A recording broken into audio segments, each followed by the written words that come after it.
candidato presidencial. Bienvenido a Contacto Directo. Buenos días, Estefi. Buenos días a todos los televidentes. Buenos días. ¿Se reunió usted con Guillermo Lasso para consolidar su respaldo de cara a la segunda vuelta electoral? ¿En qué consistirá ese apoyo? Nosotros hemos conversado ante la invitación planteada por el señor Lasso a escuchar tanto sus propuestas como a plasmar las nuestras. Y dentro de ellos han salido cosas importantes que hemos escuchado por parte del candidato a la presidencia establecer como alcances de nuestra conversación. Por ejemplo, la necesidad que tiene hoy el Ecuador de ir a una asamblea constituyente que le permita tener gobernabilidad al próximo gobierno.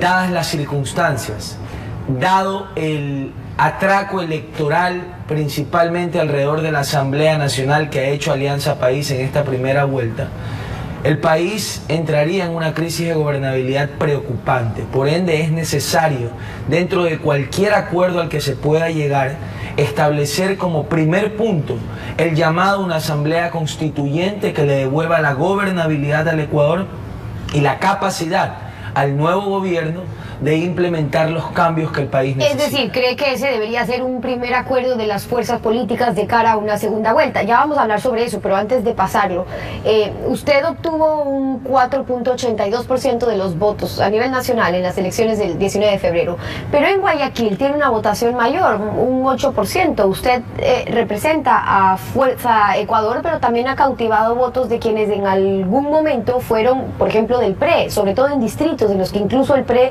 le ganaba a los socialcristianos que lideraban en Guayaquil. Esos votos, ¿cómo cree que se verán reflejados en una segunda vuelta?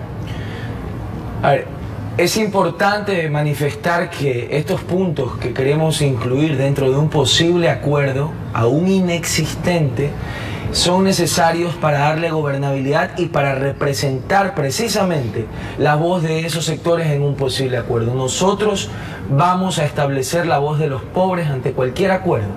Ese acuerdo aún no ha sido manifestado porque tienen que incluirse los puntos dentro del mismo.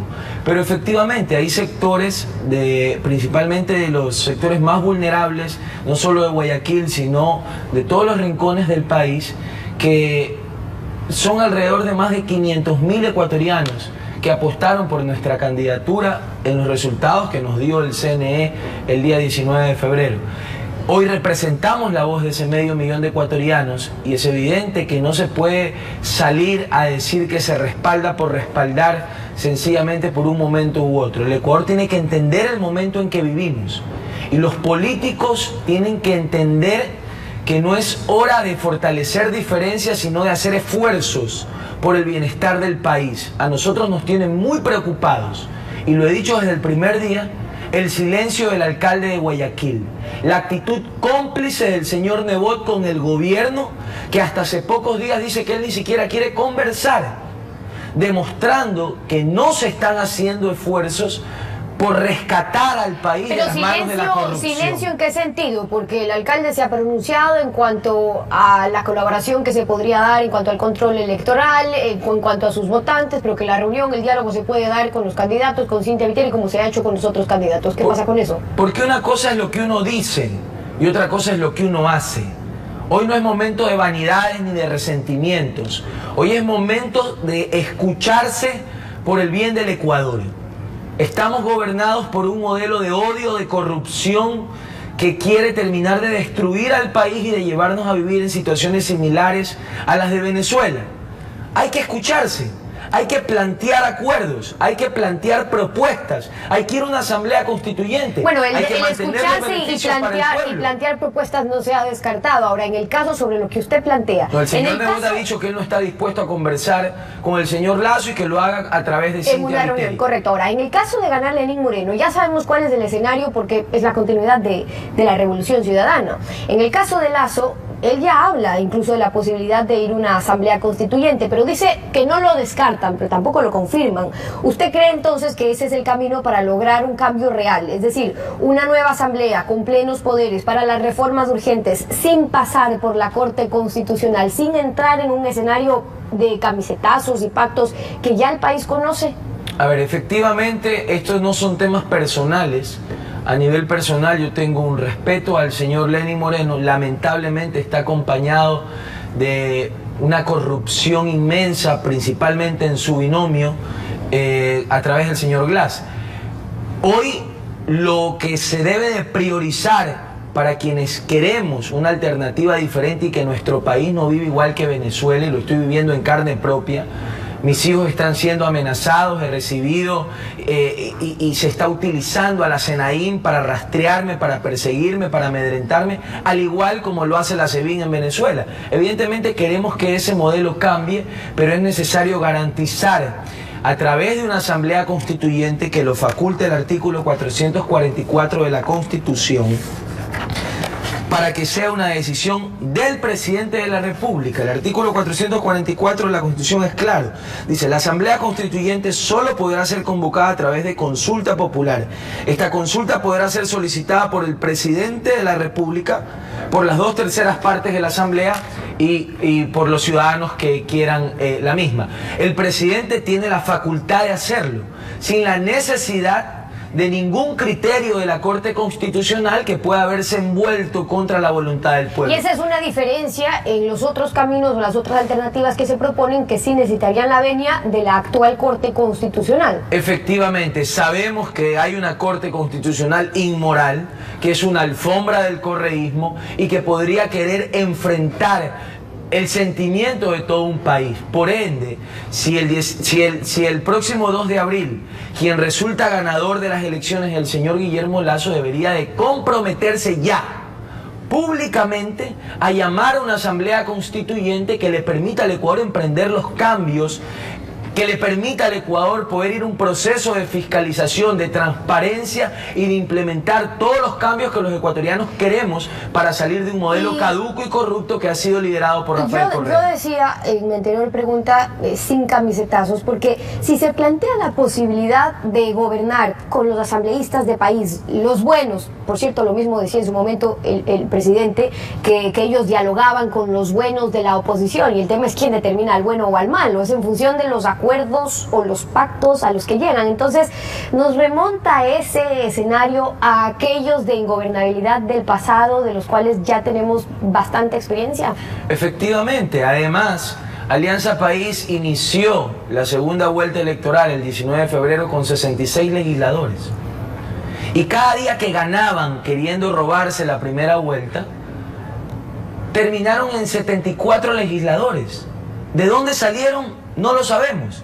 Jamás el margen de error de participación ciudadana ha sido de más de 1%. Ellos se han llevado casi 9 legisladores teniéndonos entretenidos y peleando por la democracia.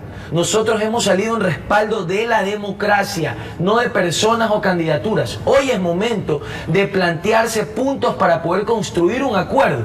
Nosotros le planteamos al señor Lasso, dentro de una conversación pública, la posibilidad de ir a una asamblea constituyente. Hemos visto que él plantea esta posibilidad. Él tiene que comprometerse a ir a una asamblea constituyente que permita salir de esta asamblea fraudulenta, de esta asamblea que ya nace llena de corrupción.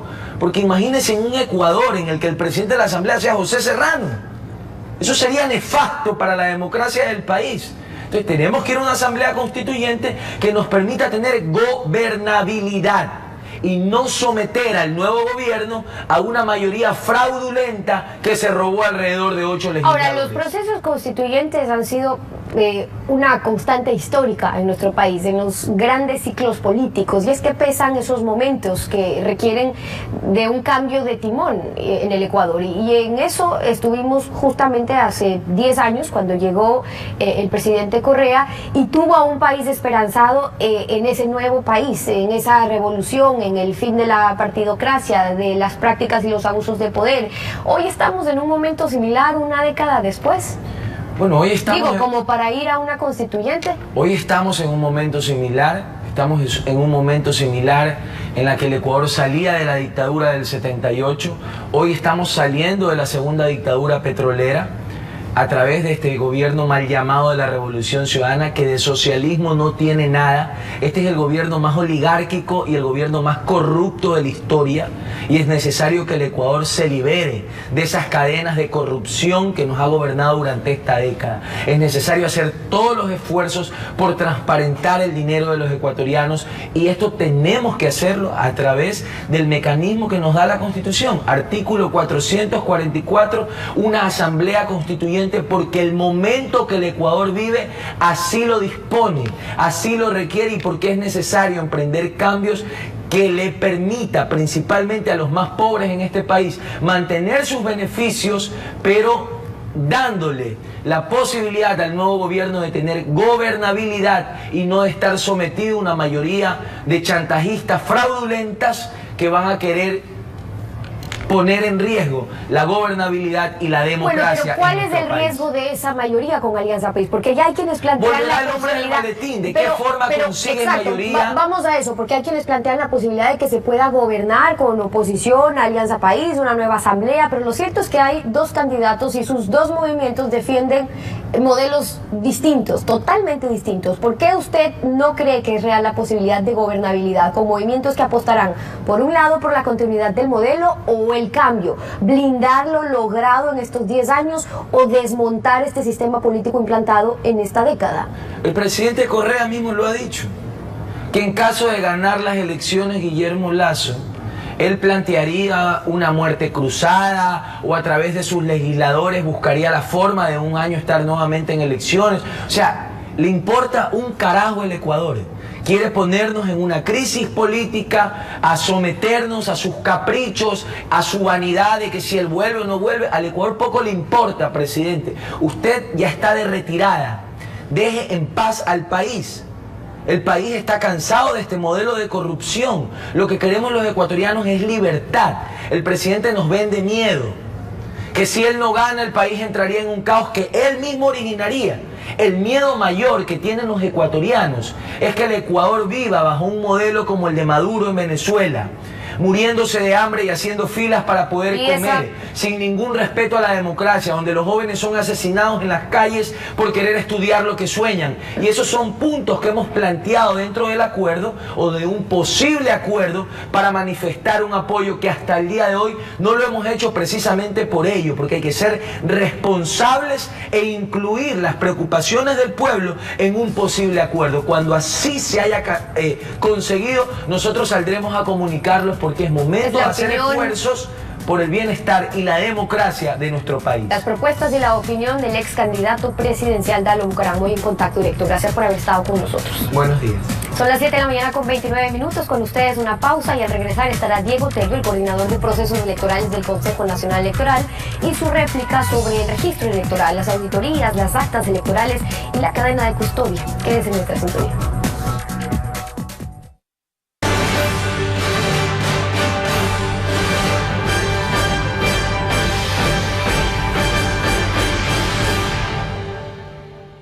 Esta semana, la nueva vida de Moisés. Yo voy a criar a Moisés como un príncipe egipcio.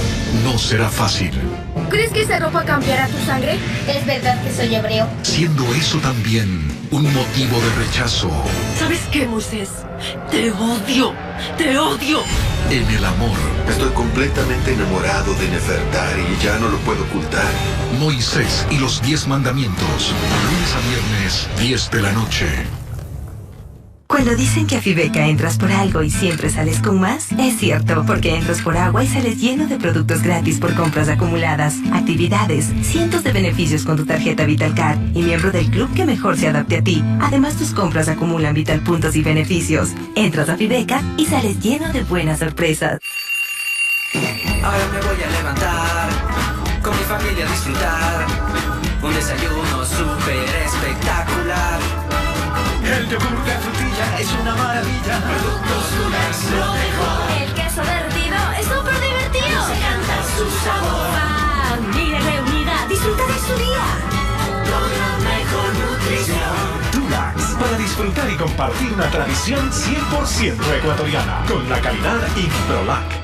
Llegó la espectacular Feria de Muebles Expo Cuenca en el Palacio de Cristal de Guayaquil del 3 al 12 de marzo. Admire la gigante Feria de Muebles Expo Cuenca y compre directo a los fabricantes los muebles más finos en estilos clásicos, modernos y contemporáneos con garantía total solo en el Palacio de Cristal.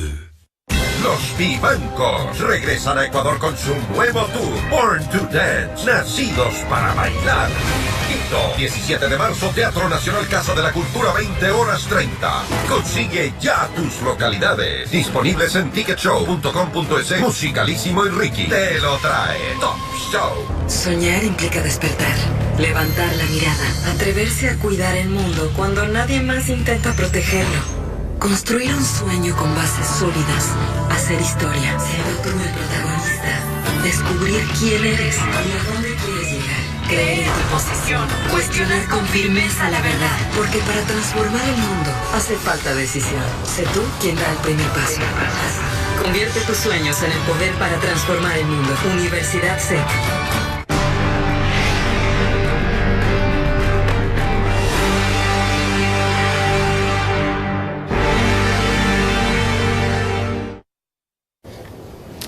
Para despejar dudas sobre la corrección y transparencia de las elecciones presidenciales de primera vuelta y asambleístas, Diego Grello, coordinador nacional electoral del CNE, ha solicitado el derecho a la réplica a Enrique Mafla. Buenos días, Diego. Bienvenido a Contacto Directo. Buenos días, Alfredo. Gracias por el espacio. Empecemos con el registro electoral. Esto fue lo que dijo Enrique Mafla. Veamos. Yo diría que inclusive en el proceso actual hay menos transparencia con relación a los procesos anteriores del mismo CNE. Vamos por partes, ¿no? El registro electoral. En el registro electoral de 2014 teníamos como información, aparte del domicilio electoral de los ciudadanos, la fecha de nacimiento y el número de cédula de identidad. Gracias a esta información se logró detectar un sinnúmero de irregularidades, de inconsistencias en el registro electoral. Cuando empezaron a aparecer este tipo de inconsistencias, de errores, lo que hizo el CNE es suprimir esta información, es decir, lo contrario a la transparencia. El registro actual no tiene esa información que permite hacer este tipo de análisis. Su réplica. Gracias, Alfredo. Primero, mostrar a la ciudadanía que el señor Mafla es delegado técnico de Sociedad Patriótica, que participó en la auditoría del registro electoral, realmente una participación muy pobre, unas 4 sesiones de las 14 que se tuvo, pero indicarles que se puso a disposición de los auditores lo que es el registro electoral con el número de cédula, las fechas de nacimiento. De ahí es donde tenemos algunas recomendaciones de algunos de los auditores, obviamente no del señor Mafla, pero indicar muy claramente que esto se puso a disposición de ellos y hemos recibido recomendaciones trasladadas de esto al registro civil. El registro civil incorporó lo que le correspondía y es que tenemos nosotros un registro electoral depurado. Pero obviamente, respecto, por ejemplo, a las defunciones, el Código de la Democracia le exige al registro civil que esas actualizaciones las haga diariamente. O sea, no es que simplemente dice se murió, viene la partida tal, que tal. O sea, hay un plazo concreto, no es que puede ser indefinidamente. Sí, Alfredo, el Código de la Democracia indica muy claramente que las actualizaciones de las personas fallecidas lo hará diariamente el tema del registro civil. Nosotros cerramos el 2 de octubre del 2016 lo que es el registro electoral y a partir de esa fecha evidentemente hay personas fallecidas, alguna cantidad que nos dará también ya lo que es el registro civil, pero es muy diferente de lo que decían varios también actores de que existen personas fallecidas que van a sufragar. El ingeniero Mafla indicaba de que se debería hacer una auditoría postelectoral. La no permanencia del señor Mafla en las auditorías que lleva a cargo el Consejo Nacional Electoral creo que desconoce y vamos a llevar una actividad postelectoral de los registros electorales, de los padrones, los mismos que se van a escanear y se van a presentar a los auditores técnicos de las organizaciones políticas para que miren, revisen si es que hay alguna persona quizás fallecida que sufragó. Es el método de transparencia que nosotros estamos implementando, siendo una recomendación de las misiones de observación de procesos electorales anteriores. Inclusive el ingeniero Mafla decía que las auditorías realizadas en procesos anteriores eran meras presentaciones de PowerPoint. El día de hoy hemos tenido auditorías que llevaron desde el marzo del 2016 hasta la fecha, de las cuales solamente un 3% ha sido partícipe el señor Mafla. Respecto a auditorías, Enrique Mafla señaló lo siguiente, veamos.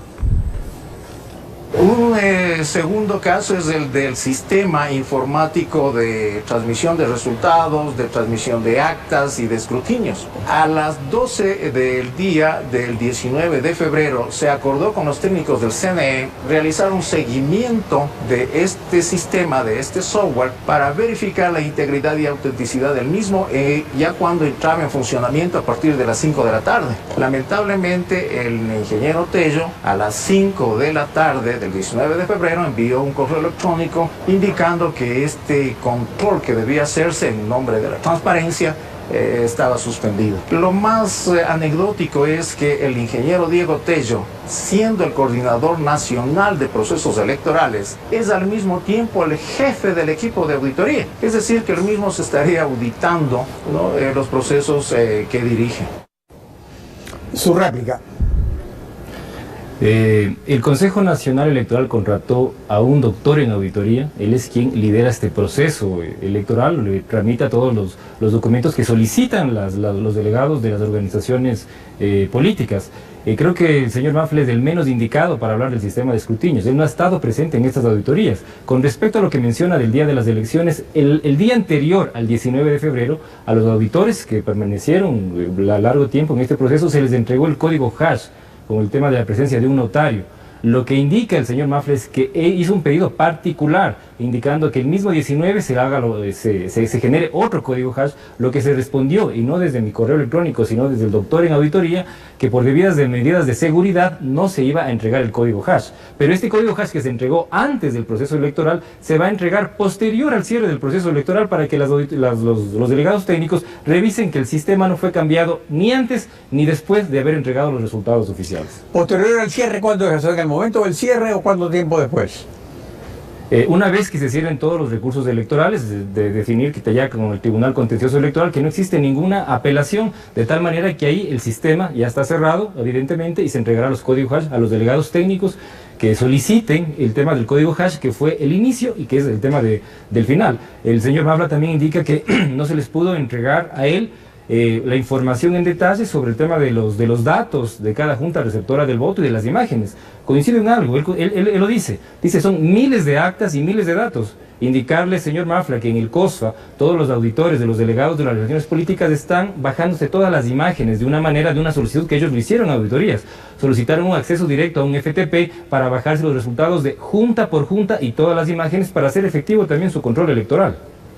Ahora, sobre la cadena de custodia, el excomandante del ejército Luis Castro y Fausto Camacho, que es consejero electoral, señalaron lo siguiente, veamos. El Consejo Nacional Electoral sabrá decidir si hubo o no hubo algún tipo de fraude. Lo que sí aclaro, la cadena de custodia del glorioso ejército a cual me he honrado en comandar fue algún momento dejada. ¿Para qué? La empresa contratada por el Consejo Nacional Electoral meta en los biombos para las elecciones. ¿Para qué? Una vez que lleve las actas, las transporta solamente un miembro de la Policía Nacional. Y cuando retorna, una vez con los biombos y los votos decididos por el pueblo, entreguemos también al Consejo Nacional Electoral. Pero no estamos adentro de la custodia. Y eso exhorto al pueblo a estar atentos. En esos sobres azules iba el padrón electoral, documento electoral muy importante porque ahí se constata cuántas personas son las que votaron. Eso significó que en algunos procesos, en algunas provincias, no había mecanismo a través del cual se pueda constatar que lo que dice el acta es verdad en cuanto a, por ejemplo, existieron 257 personas que se acercaron a votar. Si es que la Junta debió constatar cuántas mismas fueron, no tuvo forma de hacerlo si es que ese sobre se perdió. La cadena custodia no está dada por la presencia de los militares, la cadena de custodia está dada por el cumplimiento o incumplimiento de la ley. Si es que esos sobres se abrieron en la Junta Provincial Electoral en audiencia pública, esa es la custodia que establece el legislador. Bueno, la cadena de custodia parece que es el punto medular de todo esto. Usted como coordinador electoral, ¿qué nos puede decir al respecto? Sí, bueno, indicarle, Alfredo, que nosotros tenemos el convenio firmado con Fuerzas Armadas en el que se indica todos los detalles frente a la custodia que van a realizar dentro del material electoral. Escucho yo al excomandante sobre el tema de la empresa en donde se realiza la integración de lo que son las papeletas y documentos electorales. Esto lo venimos realizando desde el año 2002. Con la empresa Mongar que realiza la integración en el tema de Semexpo, y en todos los lugares en donde tenemos el tema de las papeletas y documentos electorales, tenemos la presencia de las Fuerzas Armadas. Con respecto a lo del señor Camacho, habla de que se rompió la cadena de custodia por el tema de los sobres. Yo tengo aquí un esquema gráfico, y yo me ratifico en lo que dije el día viernes. Yo aquí tengo aquí unos sobres amarillos que contenían las actas de escrutinio y unos sobres color azul que contienen diferentes documentos, entre ellos el padrón electoral, que todos ellos fueron obviamente también con los coordinadores de MES y de recinto acompañados de las Fuerzas Armadas. Existieron algunos sobres que no llegaron con el padrón electoral, como lo dicen también el señor Camacho, y que no existió ninguna forma de poder realizar la comprobación. Sí existió la forma, y no solamente en este proceso, y me permito recordarle que procedimientos como los que se tomaron también fueron realizados anteriormente. El poder constatar el número de papeletas presentes, tanto de la dignidad de presidente, asambleístas, parlamentarios andinos o consulta popular. Existen muchos mecanismos, pero sobre todo la presencia de las organizaciones políticas al abrir un paquete electoral. Esto no se abre solamente con el Consejo Electoral, Alfredo. Esto se le hace en audiencia pública con la Junta Provincial Electoral y los delegados de los partidos políticos presentes en cada uno de los paquetes en los que se debía hacer el tema de reconteo. Así que ratifico el tema de la presencia de las Fuerzas Armadas y Policía Nacional, el que trasladaban el tema también de las actas y de diferentes materiales electorales. Adicionalmente, sobre las actas de votación a que usted se refiere, Fausto Camacho indicó esto. Veamos. Esta es un acta de escrutinios. Aquí está. Este es un acta de escrutinios. Y esta de aquí, que es totalmente diferente, es el resumen de resultados. No es importante qué dice la OEA o deja de decir. Lo importante es qué dice la ley. Y el artículo 127 de la ley dice que existirán 3 ejemplares del acta que efectivamente no existieron. Y son diferentes porque en el uno firma solo el presidente y el secretario, en los otros firman todos los miembros, ojo, y firman los delegados de las organizaciones políticas. También en el uno existe la cantidad obtenida de votos en letras y números, y en el otro solo en números. Parecerían cosas triviales, pero no son triviales. ¿Cuál es la realidad? ¿Qué es lo que pasa? Con Alfredo, hubo dos modelos diferentes. No, tenemos los 3 actas de escrutinio. Lo que sí quiero indicar que el Código de la Democracia fue aprobado en julio del 2009. Y me parece realmente anecdótico que el señor Camacho ahora presente esas observaciones. Él cuando era autoridad electoral, y me permito indicar aquí, yo tengo las actas de escrutinio de la consulta popular del 2011, cuando él fue autoridad. Aquí tengo un acta de escrutinio, la segunda acta de escrutinio, y el tercer ejemplar que habla también el Código de la Democracia aprobado por él, que es el acta de escrutinio bien aprobado, cumple con la ley, y el acta de escrutinio de resumen de resultados. Esto es de consulta popular del 2011. Estas variaciones no lo hemos hecho ahora, Alfredo, viene realizado inclusive desde cuando era el Tribunal Supremo Electoral. La ley orgánica electoral frente ahora al Código de la Democracia no ha cambiado sustancialmente en esto. Se ha cumplido con las 3 actas de escrutinio, cada uno tiene su fin. El uno va al paquete electoral, el otro va al tema de la Junta Provincial y el otro documento va a los delegados de las organizaciones políticas. Documento que inclusive sirve para poner las reclamaciones o el tema de las impugnaciones ante la autoridad electoral para hacer algún reclamo, quizás por inconsistencias numéricas o por falta de firmas. En todo caso, la garantía del proceso está también en la participación de los actores políticos de la ciudadanía. Gracias, Diego, por su participación en Contacto Directo. Gracias, Alfredo, por la invitación y a los televidentes. Estefi. Concluimos así esta emisión. A ustedes, como siempre, gracias, su confianza y sintonía. Nos volvemos a encontrar mañana, Alfredo. Mañana continuamos rayando la desinformación en Contacto Directo. Buen día.